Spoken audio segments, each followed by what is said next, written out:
Hello, this is Tom for Tabletop Taproom and Star Frontiers Gamer, and we are starting a new series.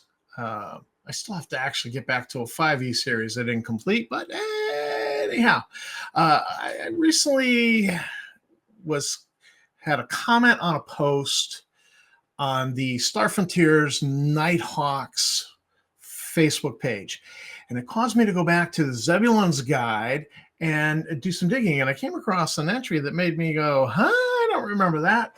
And that kind of led to this whole thing. So what we're going to be doing today is looking at Outpost 1 in the Star Frontiers timeline. And this will be part 1. And we'll be proposing adventures and campaign ideas based off of Outpost 1. It'll be a whole series. I originally videoed this, and it was an hour long.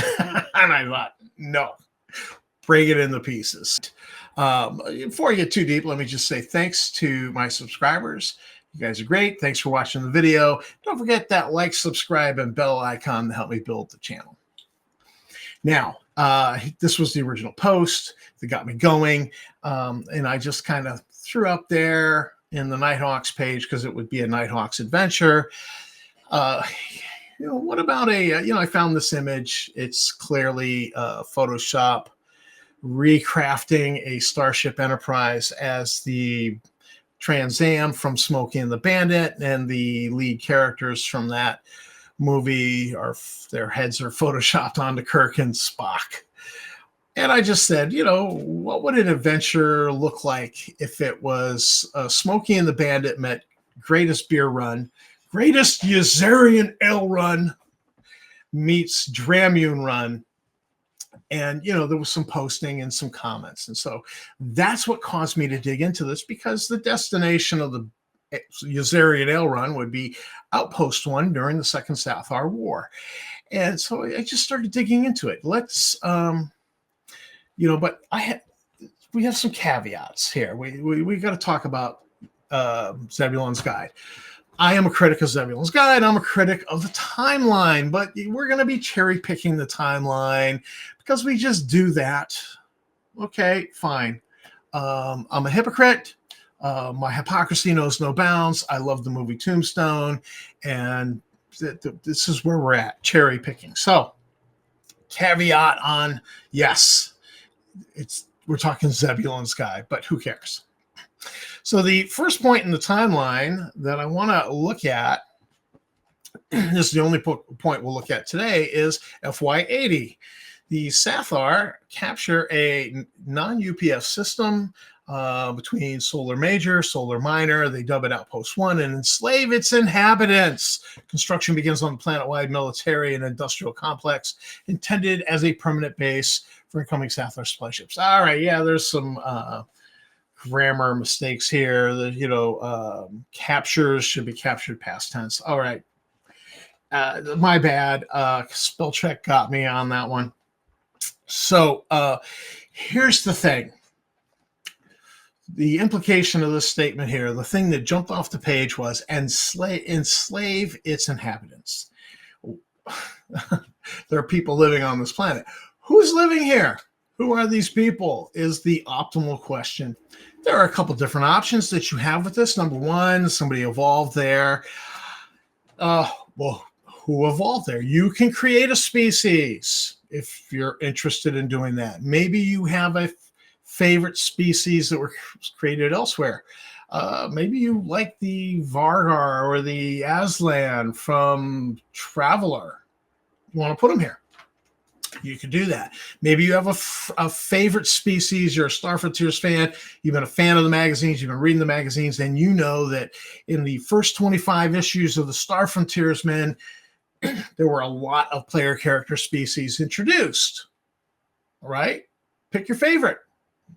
This is their home planet. Okay? One of the problems I've had with the Frontiers that there's in a too tightly compacted space, there are too many sapient species have evolved. So I don't know that I want to go that route, but maybe. That's a possibility you could do. You've just got a species. You've been looking for a way to introduce it to your setting and campaign. Have at it. This is a great place for that to take place on. I mean, canon-wise, it says this planet has inhabitants. Who are they? We must answer that. The canon material does not answer that for us. Another option is you could grab this hoary chestnut from way back when, Mass Confusion 1984, a convention module. These are available on eBay. I have a hard copy and I have a PDF. My PDF, I believe, was missing a page. They skipped the page when they were scanning it, and but these are out there.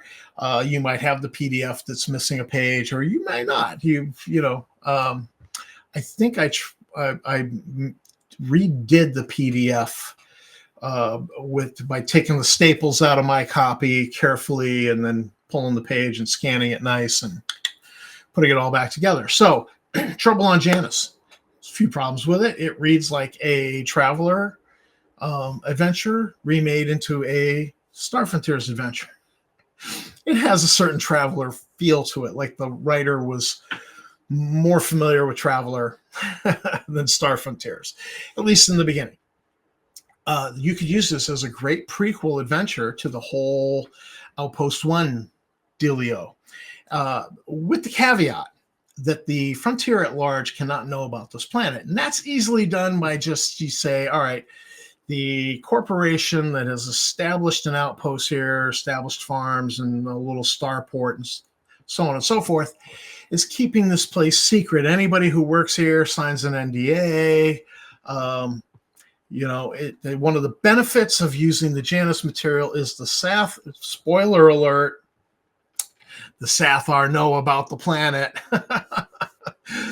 because they got a plot going on here. So this really works well. You've got a planet has been detailed. You've got critters on this planet. It explains the inhabitants. If you use this, one of the problems that you will have with it is that you need to maybe make the gravity of the planet heavier due to other timeline items. But maybe you don't. Maybe you decide to change what's in the timeline rather than what's in the module. Up to you. But certainly you're going to want to wrestle with that, because the other entry into the timeline says that Janus is a mammoth world with 2 moons that are the size of planets, which would mean that the moon has like a gravity of 1.0 G, or something close to that. Maybe it's 0.8 G or 0.9 G, whatever. But certainly that would impact the setting that a lot of exoskeletons are being used here. Power armor is going to get used here, particularly in the war that goes on here. So that's something you would have to also make some adjustments for in this module. Then you could actually play a Escape from Janus scenario. Sathar show up to establish a forward logistics base. Awesome. Well, now we have an Escape from New York type scenario going down. You must somehow escape from here, and yet you still can't talk about the place because you're worried about the corporation coming after you at that point. So I don't know. But Janus is a possibility for who the inhabitants are here. And, it's kind of a nice symmetry to it, because you're taking this often ignored convention module and then bringing it into your setting and say, it's now authoritative for my setting. And that's kind of cool. I kind of like when we're able to do that. So Janus, Vim Dawn. Similar to Janus, I have speculated on an origin story for the Vim. I didn't want them to evolve within the frontier or close to the frontier. I speculated on a company called Terrigen, a corporation. It's well fronted with money from the Sathar. I don't know how the Sathar transfer money, but it's well fronted with material and so on. And the CEO is a Sathar agent, and he's using illegal Sathar technology. Their bioengineering technology that they use to make their Sathar construct monsters, bioengineered monsters, and it's being used by us, at a secret lab. Well, the secret lab will be placed here, and they're experimenting with Terran rat DNA. And for that, I went to Star Frontiersman #5, the player character race called the Vim, an anthropomorphic rat. Normally, I do not like anthropomorphic animals as aliens. I'm not into the kitty cats and doggies in space sort of thing. But again, hypocrisy knows no bounds. Tombstone. I like the Vim. So this was the origin story I was developing, where a Vim escaped the planet, was found in the air ducts and tunnels beneath the decks of Clarion Station, and eventually the player characters go on a mission to go and find out what's going on at the secret lab. Well, what if the Vim overthrew the staff of that lab and had escaped the lab and were now living on the planet? They would be the inhabitants. They would be struggling to form a society. They don't have much culture. They'd have a lot of struggles with this, and then boom, the Sathar show up and conquer the place. So this was a possibility for a storyline I kind of like, because I invented it. So yeah, I like it. But I am kind of feeling a little bit like Janus might be the way to go as well. So that's a possibility. It's like a Vim Dawn type of thing. And then there is Dragon Magazine 109, the Saurians introduced. The Saurians are they're a species who've been hammered and hammered and hammered by the Sathar, and so they're refugees. But what if this was a Saurian colony? So the Saurians, not only did they get treatment in Dragon, they got treatment in Frontier Explorer #4. You'll want to run this issue down. Frontier Explorer #4 had a major theme called the Saurian Cycle. We actually placed the Saurian homeworld on the map, and guess what? It's east of the frontier on this side, where Liberty System is and Outpost 1 is. And so we did up jump routes, and we did several Saurian colonies. Well, what if this is a group of Saurian refugees who found this planet, and this was as far as they got, and now they get, because they've been hammered and hammered by the Sathar, now they're conquered by the Sathar again. And so this sets up the introduction of the Saurians into the frontier society after the Second Sathar War. This would be a good way to do it. So this could be a Saurian colony.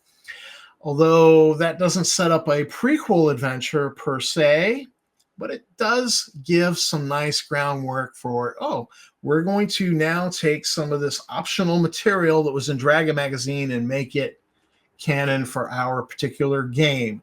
I kind of like that too. So these were the options. Certainly Janus, and possibly my Vim Dawn could be prequel adventures, or maybe just Janus would be a good prequel adventure for Outpost 1. This is the main adventure idea for this, is a prequel adventure set on Outpost 1.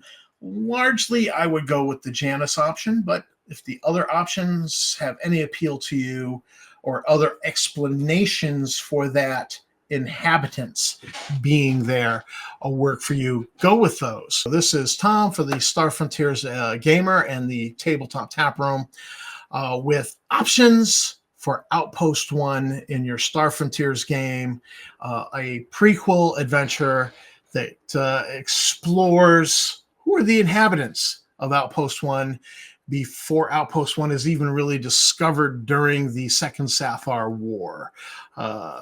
We'll get to those other campaign ideas set on Outpost 1, in and around Outpost 1, in other parts of this series. But thanks for watching the video. Thanks to my subscribers. You guys are great. And don't forget that like, subscribe, and bell icon. And above all, keep on gaming, but check out Star Frontiers and play some Star Frontiers. Great game, a lot of fun, and very easy to adapt. And keep on gaming.